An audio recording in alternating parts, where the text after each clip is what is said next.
Input tax credit on inputs can be availed in one instalment और in multiple instalment? Of course in one instalment, है ना। Input का जैसे ही अपन input लाते एक stroke में आप क्रेडिट ले लो, उसका कोई प्रॉब्लम नहीं, राइट।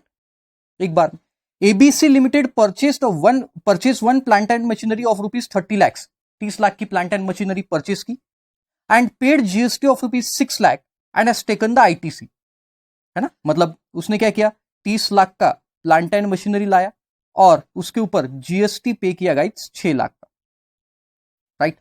और ये जीएसटी का आईटीसी ले लिया, इनपुट टैक्स क्रेडिट ले लिया। नाउ अब बताओ डिप्रिसिएशन, अब भी बताया मैंने, डिप्रिसिएशन कितने अमाउंट पे ले सकते हो गाइस? सिंपल, डिप्रिसिएशन आप सिर्फ 30 लाख पे ले सकते हो, न कि पूरे 36 लाख। अगर आपने 36 लाख पे लिया डिप्रिसिएशन तो आपको 2 बेनिफिट मिलेंगे, है ना, क्योंकि आपने 6 लाख पे आईटीसी भी ले लिया, इनपुट टैक्स क्रेडिट भी ले लिया, और 36 लाख पे डिप्रिसिएशन भी लोगे, तो डिप्रिसिएशन बढ़ जाएगा, नेट प्रॉफिट कम हो जाएगा, तो आपका इनकम टैक्स भी कम आ गया। तो आप इनकम टैक्स में भी बेनिफिट ले रहे हो, जीएसटी में भी ले रहे हो, ऐसा नहीं होगा, राइट, कहीं एक जगह। तो आपने अगर इसका आईटीसी लिया है तो 30 लाख का ही आपको एसेट को रिकॉर्ड करना पड़ेगा, उसके ऊपर डिप्रिसिएशन, बैलेंस शीट में 30 लाख की एसेट जाएगी और पीएनएल अकाउंट में 30 लाख का डिप्रिसिएशन। अगर आपने आईटीसी नहीं लिया होता तो बैलेंस शीट में 36 लाख की एसेट और डिप्रिसिएशन भी 36 पे मिलता था। तो ये 30 लाख बी होना चाहिए आंसर 17, है ना।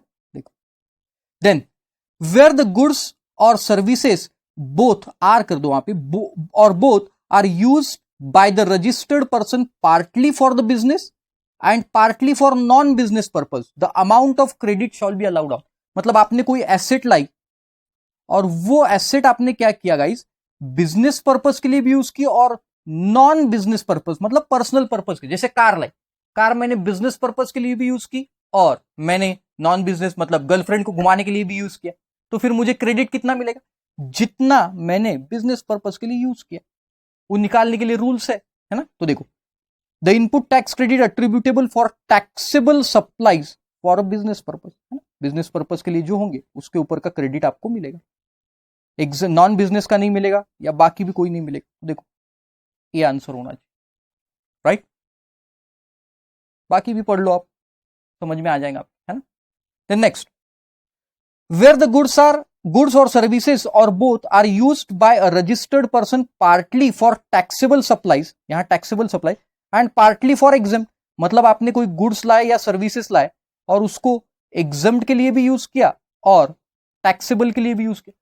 तो जितना ये देखो, इस पे जो भी जीएसटी लग के आया, मान के चलो 10,000 की गुड्स परचेज की और जीएसटी लग के आया 1,000, तो ये 1,000 में से कितना क्रेडिट मिलेगा, तो जितना इनपुट ये टैक्सेबल पे गया है, जितना इनपुट ये टैक्सेबल पे गया उसके प्रोपोर्शन में जीएसटी का क्रेडिट मिलेगा, ओनली टैक्सेबल।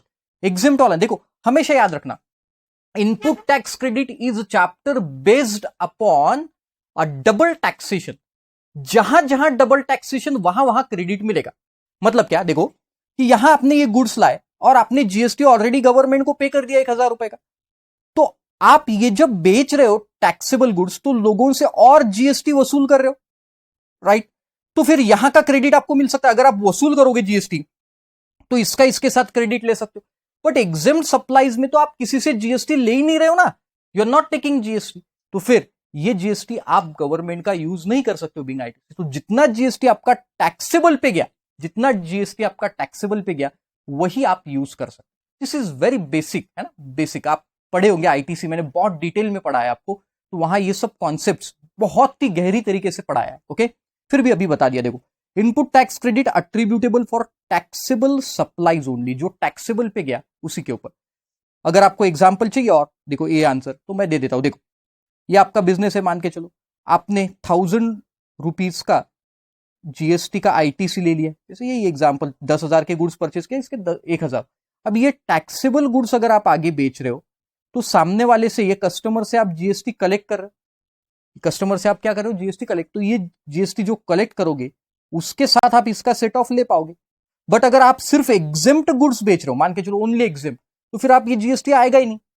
ये एग्जेम्प्ट गुड्स है तो सामने वाले पर्सन से आप जीएसटी नहीं लेंगे, तो अगर जीएसटी नहीं लेंगे तो आपको इसका आईटीसी भी नहीं मिलेगा, simple. Then credit of input services और capital goods held in stock can be availed in case of new registration और वॉलंटरी रजिस्ट्रेशन। वापस एक बार पढ़ो, क्रेडिट ऑन इनपुट सर्विसेज और कैपिटल गुड्स जो कि स्टॉक में पड़े हुए आपके, सिर्फ दो की बात करें, इनपुट सर्विसेज और कैपिटल गुड्स जो स्टॉक में, in case of new registration और ये बिल्कुल भी नहीं मिलता। इसका आंसर नो गाइज। आपको अगर आपके जैसे आप न्यू रजिस्ट्रेशन ले रहे हो या वॉलंटरी रजिस्ट्रेशन ले रहे हो, है ना, जैसे आज के दिन आप रजिस्ट्रेशन लेना चाहते हो, आप न्यू रजिस्ट्रेशन के लिए अप्लाई कर रहे हो या वॉलंटरी रजिस्ट्रेशन के लिए, और आपके पास आज के दिन जो भी स्टॉक पड़ा हुआ है किस चीज का, क्रेडिट ऑफ इनपुट सर्विसेज का पड़ा हुआ है और कैपिटल गुड्स का, कोई कैपिटल गुड्स आपने पहले लाके रखे थे जो आपके पास पड़े हुए, तो आप क्या वो कैपिटल गुड्स या इनपुट सर्विसेज का आईटीसी ले सकते हो? नहीं, इनपुट के केस में अलग है, वो देखेंगे अपन।